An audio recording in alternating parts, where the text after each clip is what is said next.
at Reuben and Lucinda's house. Reuben, you forgot to bring the lettuce home.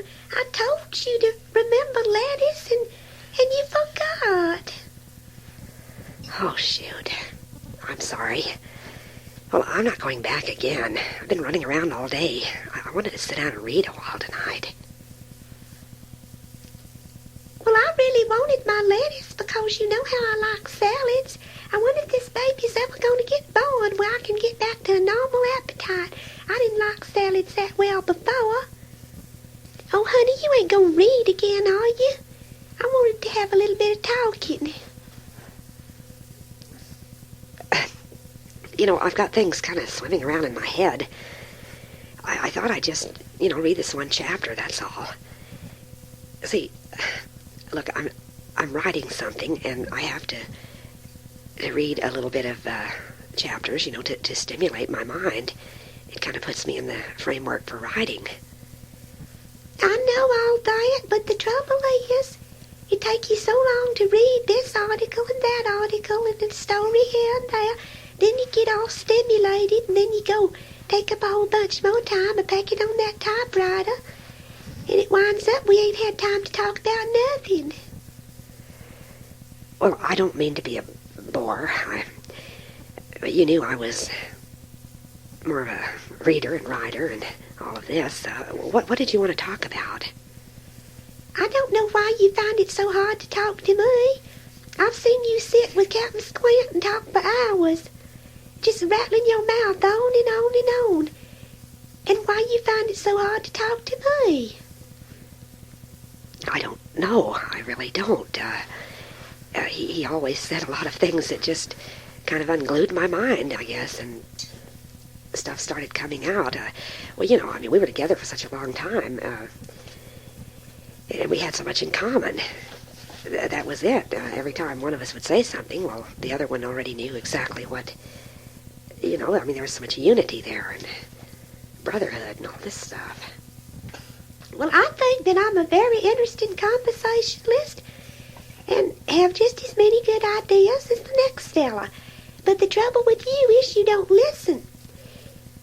Do you know that I read somewhere that the secret of a good conversationalist is being a good listener?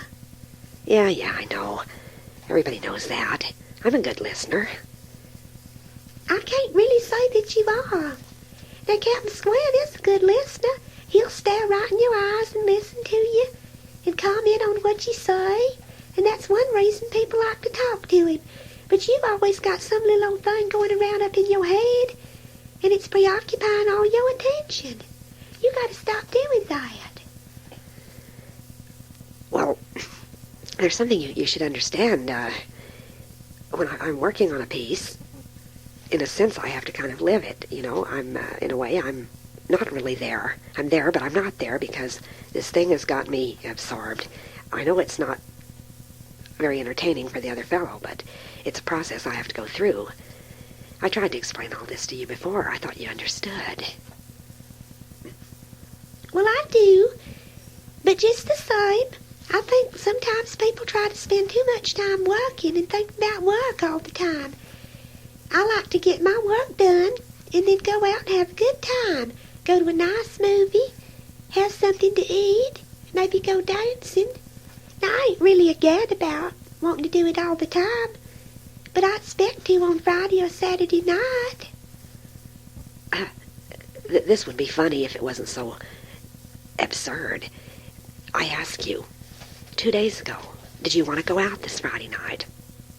And you said no, and you haven't wanted to go anywhere for a long time. I was the one that brought it up. I suggested a movie. I suggested a picnic, and several other things. I've forgotten what they were now. And you said your stomach was cramping, and you said you didn't look good. Your pregnancy had you all preoccupied. You didn't want to do anything. And then when I said, well, okay, and I talked to you for about an hour. Then I tried to read and get some work done.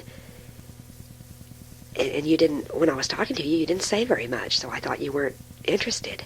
And then as soon as I went to start working, then you followed me in my study and started talking to me. Why do you do that? I don't know. But was watching a TV program that I liked when you was talking, and you talked at the wrong time. And then when the show went off, I wanted to talk, and then you walked out. I didn't think you were very preoccupied with that story. I mean, a rerun of Green Acres, come on. Well, I liked that show. I thought it had wonderful humor, and I liked the Beverly Hillbillies. A lot of people laughs at that, me doing that, but I think they was good. They had a lot of funny parts in there. And people ought to relax and watch funny things. Well, I'm not arguing the point. But there's just, so much I can take of the Beverly Hillbillies and Green Acres, You patronizing me. You're trying to put me down, ain't you? You think poor old Lucinda May Hamilton, just 'cause she come from Alabama and was raised on a farm, that I'm nothing but a hillbilly? Go ahead, say it. I know you always thought so. How can I make fun of you being raised on a farm? I was raised on a farm in Nebraska. So it wasn't the South, it was the Midwest. It's still a farm. Still got pigs on it, cows. Come on now. You know something? You think you're so gentle and sweet, but sometimes you can be awful cruel. Cruel? I've never been cruel in my life.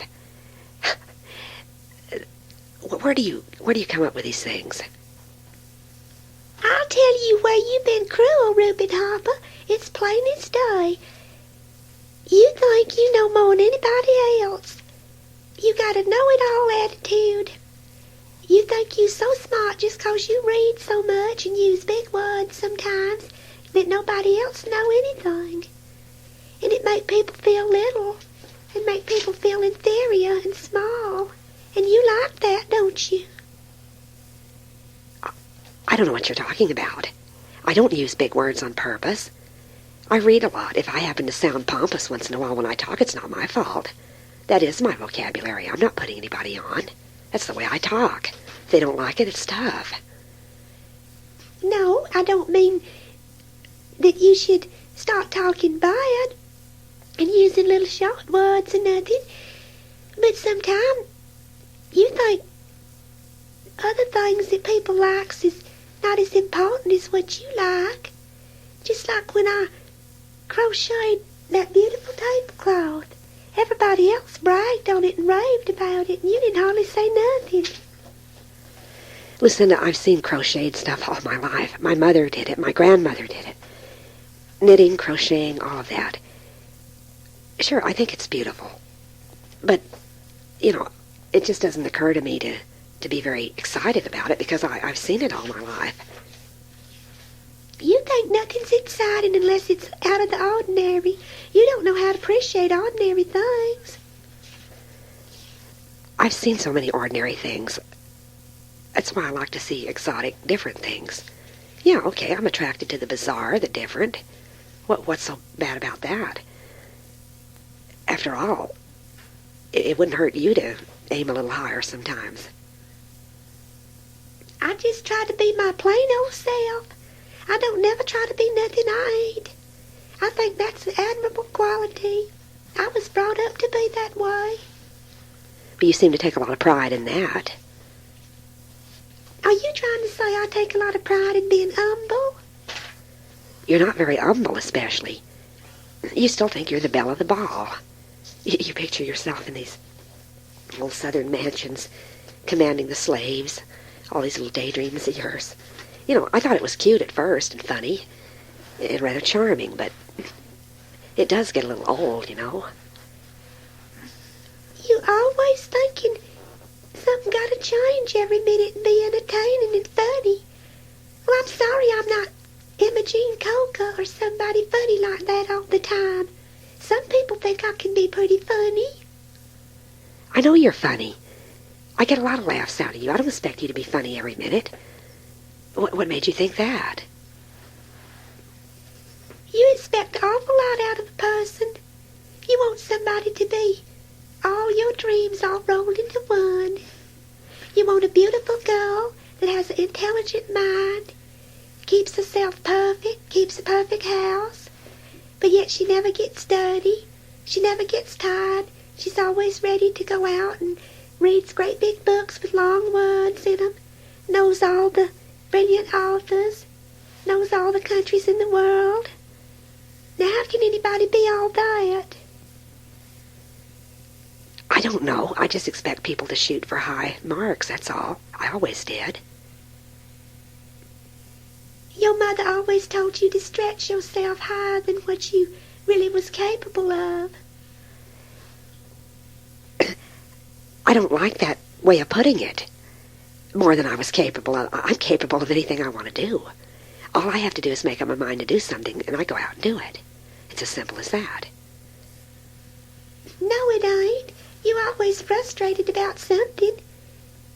Always there's some little nagging something down in your mind making you want to get bigger and better, more perfect. You ain't never gonna be as perfect as you want to be. Well, that doesn't license me not to try, does it? What's wrong with wanting to improve yourself? Improve your mind, improve your abilities. Oh, I've got indigestion. Well, I know you made fun of that gravy, but... Well, I don't know why it came out funny tonight. I really didn't feel like cooking. I stood there and cooked when I really needed to go throw up. Well, why didn't you go throw up? I didn't want to. I tried to fight it back. And you always so particular about your supper right on time.